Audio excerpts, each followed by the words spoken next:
Lisbon, Portugal's historic seaside capital. It's like a festival of seafood, basically. Where a centuries-old tradition of preserving and preparing fish is still an obsession. There is 365 ways to doing bacalhau, one for each day of year. Experienced hands turn tough cuts of meat into sumptuous food events. It takes the flavors from the meats, from the chorizo, from the cabbage. And heavenly pastries created by 18th century monks are still baked under a vow of silence. The recipe is actually secret. These are the unique foods that define a location, and the legendary pleasures we'll travel halfway around the world to eat. Portugal does it better than anybody. I'm Andrew Zimmern. This is Lisbon, another delicious destination.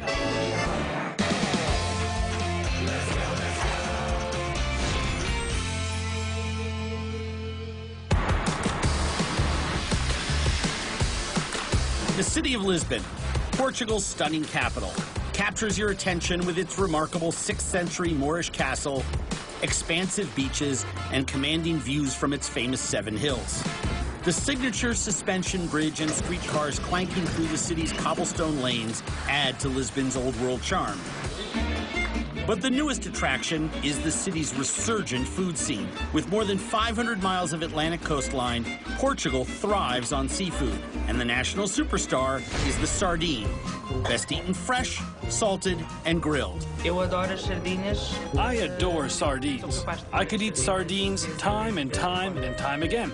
Sardines make up 40% of Portugal's fresh fish production, some 100,000 tons each year. And it's not just a business here. Lisbon's famous annual St. Anthony Festival is a celebration of sardines and the city's patron saint. The classic preparation here is simply to sprinkle sea salt on fresh whole sardines and grill them. We put it on the grill, 5-7 minutes each side. That's it. Very, very easy, very simple, very tasteful. Lisboans go nuts for sardines during the summer when they are in season. But the year-round favorite is bacalhau, or salt cod, cooked hundreds of different ways. Originally conceived as a way for 15th century explorers to preserve fish by drying it in mounds of salt, the practice is still wildly popular. Locals swear they could cook a different version of bacalhau every day of the year. I'm 37 years old, and I think every year I find a new recipe of bacalhau at least. Casa do Bacalhau offers nearly 36 different preparations. The cavernous restaurant is near the Tagus River in one of Lisbon's oldest neighborhoods. Its brick-vaulted ceilings date back 300 years. Its classic bacalhau recipes are just as old. Chef Felipe de Andrea says the key to making good bacalhau comes before you start cooking. The most important part of the codfish actually is desalting it. Desalt it in cold water for a couple of days. Then you get really tender, really soft bacalhau. The most requested version is bacalhau com todos, meaning salt cod with everything.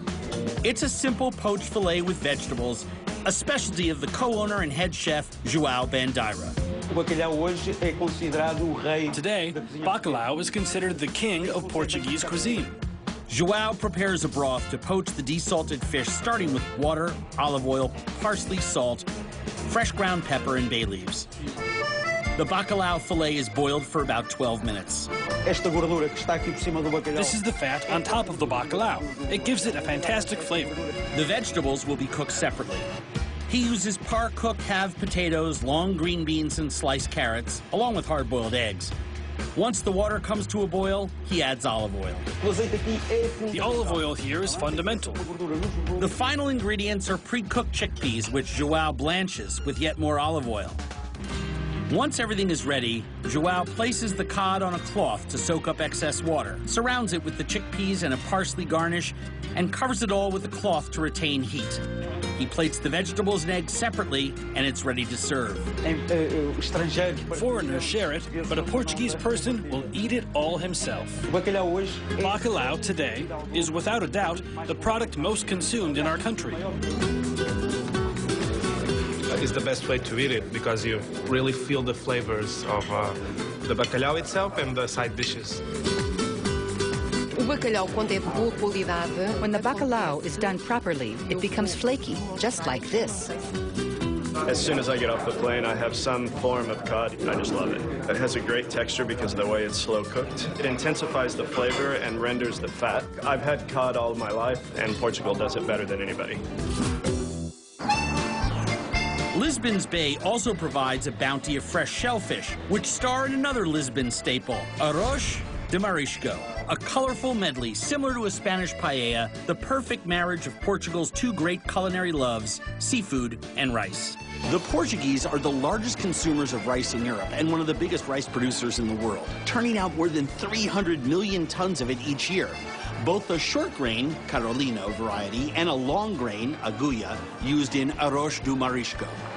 Pedro Silva manages the restaurant his parents own, Café Todo Marisco, in a residential area about 20 minutes northwest of downtown Lisbon. It's surrounded by apartment buildings where locals gather outside for their daily card games and come to the cafe for a fresh batch of arroz de marisco every day. The recipe of the seafood rice started in our family. My grandmother and my grandfather made it, and now it's my mother doing it, and she's very, very good at it. Maria de Gloria starts the stew by sautéing onions and garlic in olive oil, then adding cilantro and tomato sauce. We add the beer. A sweet local lager complements the acidity in the tomato and the saltiness of the seafood. Then it's time for an assortment of shellfish, including shrimp, mussels, and clams, with a generous pour of sea salt. After 15 minutes, Maria stirs in par-cooked agulla rice. Its thin, long-grain style holds its texture and flavor, perfect for dishes like this with lots of liquid and strong-tasting ingredients. We stir it. She adds crab meat while the stew continues simmering. A freshly poached lobster, halved and served in the shell, will be the centerpiece of the dish.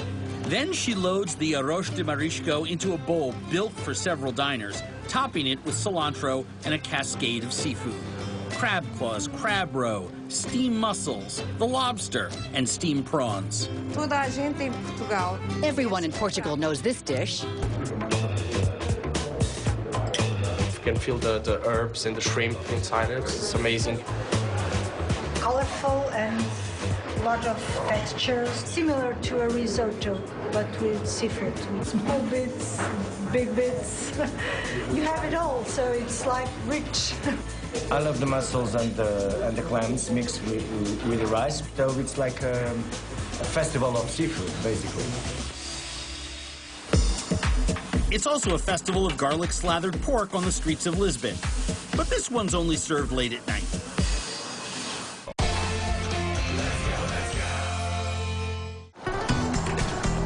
Lisbon, Portugal owes its incomparable beauty to its majestic hills and miles of pristine coastline. Much of Lisbon's simple and delicious food can be traced to farmers migrating to the city over the last 100 years, bringing with them vegetables, olive oil, and the rural cooking traditions that create filling, inexpensive meals. A perfect example is caldo verde, an old-school provincial vegetable soup from northern Portugal. Literally translated as green broth, the caldo verde requires just a few ingredients and minimal preparation. My grandmother makes it a lot. The soup is one of the small plates at Petiscos no Bairro, a 30-seat restaurant nestled in the colorful stone streets of central Lisbon's Bairro Alto, a neighborhood surrounded by old city squares and tiny shops. Veteran restaurateur Cristina Almeida opened the cafe in 2012 to focus on petiscos, similar to tapas. At our place, you can try various small plates, all representative of Portuguese gastronomy. Chef Augusto Pataco makes small batches of caldo verde every day. The base starts with white potatoes and onions boiled with sea salt and bay leaves. In another saucepan, Augusto boils strips of Portuguese cabbage very similar to kale. Now I have to drain the water because it gets a little bitter. Augusto creams the potatoes and aromatics, then adds in the cabbage, olive oil, and more water. We boil it for a few minutes until it's done. He ladles out the soup and then tops each bowl off with 2 thin slices of spicy pork chorizo. Now we cut the chorizo, a typical Portuguese sausage. It's the final touch on the soup. Okay, it's ready. My favorite part of the soup is that it's creamy and very light. really tasty, really good. What I like about the soup, it's the kale. It's very simple, but very tasty. Another simple dish brought to Lisbon from Portugal's countryside is the bifana, a thin sliced pork cutlet marinated and grilled in a garlicky sauce that oozes onto the soft roll it's stuffed into. It's a traditional Portuguese snack. The bifana is emblematic of a newfound global respect for the old culinary traditions of Portugal. The flavorful sandwich has always been a tavern favorite, but it's enjoying new cult status as a star of Lisbon's burgeoning food truck scene. Roulade de Loira serves the late-night crowd from under an overpass close to several busy bars and the city zoo. My license is from 10 at night to 6 in the morning, but people come all night long. Barbara Carneiro started the truck in 2005. Bifana is her bestseller. It starts with thin sliced pork cutlets dressed with minced garlic. Now I'm going to marinate the pork. That includes instant bouillon powder, a Portuguese red pepper sauce, and sea salt. Then comes the parade of garlic. Garlic paste, whole garlic cloves, and dried smashed garlic. Barbara says the different textures magnify the flavor. She pours in white wine and cooking oil and massages on the sauce to fully coat the pork. Now I'm going to grill it. The pork gets a couple of turns on a hot flat top. It doesn't take too long to make sure it's cooked properly. Barbara slides the pork onto a toasted fresh bun, tops it with savory mustard or other sauces. The bifana is tender, flavorful, and nourishing. The meat is very tender and full of flavor. Like many of the chefs in Lisbon these days, Barbara takes a humble tradition and gives it a supersized modern makeover. She calls this one the Bifana El Special. We add the bacon, a cebola, onions, o ovo, an egg, o queijo, and the cheese. It's a beast, topped with lettuce and tomato and fried shoestring potatoes. The sandwich is not very large, but because of the ingredients, it's very filling. I especially like the shoestring potatoes in the sandwich because it adds a different texture. The bifana is a great way to start the night.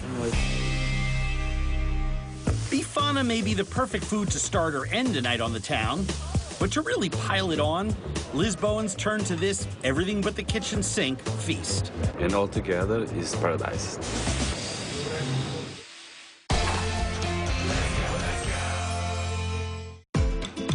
Lisbon is world-renowned for the art built into its public spaces. Unique sidewalk mosaics are created from hand-laid pieces of limestone and basalt. Colored tile building facades are reminiscent of 15th century Moorish designs. And their food traditions have perfected the art of using all parts of an animal, especially the pig. One culinary icon that transforms every meal into a feast is the cocido à portuguesa. It's a multi-meat and vegetable build-your-own plate of awesome, an edible extravaganza. You never make cocido in a small quantity, so it's a good reason to bring the whole family together for Sunday dinner. Originally created as a way to cook cheap cuts of meat and to make pig parts like ear or snout edible, the dish has evolved into a true feast, combining a variety of sausages, pork, beef, and chicken parts. The meal is so entrenched, it's become a verb. Sundays have become a day for Lisboan families to cocido. Most Portuguese don't want to take the time to make cocido at home, so Restaurant Rios has found great success offering the full meal. Just west of the city, the restaurant sits along the water looking out on a small string of islands popular for summer getaways.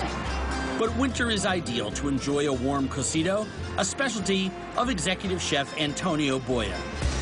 He starts by curing a medley of sliced pork belly, pig's ears, and beef brisket in a salt rub seasoned with bay leaf, black pepper, and pureed marinated red pepper. Here's the pork belly. To make sure the meat retains moisture, I put it in the right position with the salt just inside the skin. Antonio piles a whole split chicken on top and covers it with the rest of the salt mix. The seasonings and the clock do the rest. Once I've seasoned the meats, I put them in the refrigerator for a week to get the best texture so they become more flavorful.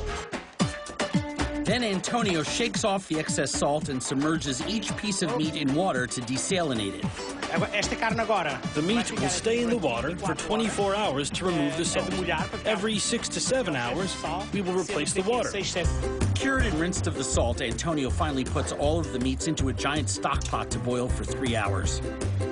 Then Antonio cooks up Portugal's version of pork and beans using northern Portuguese white beans, pork sausage, and a smoked pork leg. He transfers broth from the boiling meats to cook Portuguese cabbage and whole kale leaves. And in yet another pot, more meat broth provides the base for boiling halved potatoes, sliced carrots, and diced turnips. One crucial step remains, piling on uniquely Portuguese porky goodness with 7 different sausages, all from various regions of the country. There's one of each from the best sausage producers in the country. Among them, 3 different smoked chorizos, 3 varieties of morcellas or blood puddings, and a smoked farinheira, pork fat sausage. In just a few minutes, the links are hot and juicy, ready to be sliced. Serving the cocido has its own rituals. Cast iron pots are heated over the stove. These are the traditional pots that people would use in their homes. Each element gets its own pot and a ladle full of meat broth. And now, it's ready for me to bring out to the customers, so they'll be happy. The final element for the buffet is locally grown rice. Diners mix and match their favorites from nearly 20 options. My favorite part in cozida portuguesa is the sauces and the vegetables, because the vegetables mix with the taste of the meat. Every piece of this, they have a different taste, and all together is paradise. I think the rice is so special because it takes the flavors from the meats, from the chorizo, from the cabbage. Então, cozida portuguesa. It tastes like tradition. It tastes like Portugal. Even after a hearty cozido, no one can resist a local pastry so heavenly, it was created in a monastery. So it's famous throughout the world.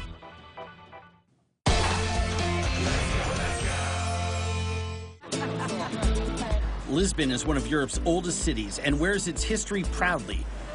From Roman ruins to beautifully preserved palaces and churches.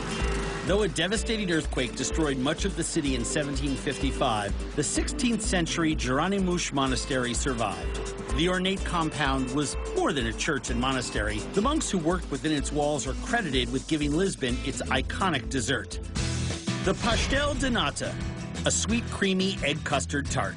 So it's famous throughout the world. Everyone loves the pastel de nata. Monks would use egg whites to starch their robes and the nuns' habits, but they needed to do something with all those leftover yolks. So they made cakes and pastries, and their signature was the egg tart. So when the monastery closed in the 1830s, the monks sold the recipe to a nearby sugar refinery that was converted into a bakery. Pastel de nata literally translates as pastry of cream, but the original version was called Pastel de Belém, named after the parish where the monastery stands. Today, Lisbon's Belém neighborhood is a tourist destination known for its art museums, gardens, and of course, the Jerónimos Monastery. People looking for the original recipe tarts find them at the 200-year-old eatery that holds the trademark, Café Pastéis de Belém. It's just a block away from the monastery, and there's always a line outside. 3 people actually know how to make the dough and the custard. And those are our chefs. They are the ones that keep the recipe secret. Miguel Clarinha is the 5th generation to operate the busy cafe, and he's not kidding about the classified recipe. The pastry dough is made in-house, behind a locked door. Once mixed and shaped, the loaves rise for 12 hours. Baker Isabel Alves coats her hands with butter so the dough doesn't stick to them as she stretches it out. Each loaf is cut into inch-long pieces which are dropped into trays. They can't be too small or too large. They have to be just right for the custard filling to stay inside. And she and her helpers press them out so each crust will bake evenly. When they're ready to be filled, Isabel's husband, Vitor Lopes, takes over, guiding the trays down an automatic conveyor system while each one is filled perfectly to the top with the sweet, eggy custard. It takes flour, sugar, eggs, and the rest is a secret. The trays are baked for 20 minutes at 400 degrees. Once they're crispy on top, The warm tarts are moved to the front cases, where up to 50,000 pastéis de Belém go flying out the door day after day, while others are sprinkled with cinnamon and sugar by devotees who devour them on site. The pastel de Belém is crunchy, it's sweet, tastes very nice. It's beautiful vanilla flavor, creamy, beautiful, very crunchy also. Fantastic, I love it. It's quite thin, more like a phyllo type pastry, so it's not overpowering and heavy. All my family from England they're all asking for me to take home to England pastel de natas. If possible, I can eat every day, all the time, yes. From addictive desserts to a multitude of sea and farm-fresh ingredients, Lisbon never tires of its time-honored culinary traditions. And chefs still proudly serve food created out of necessity by 15th century explorers. Even as it stays true to its roots, Lisbon is discovering new takes on old favorites and is eager to embrace its newfound reputation as one of Europe's latest great food destinations.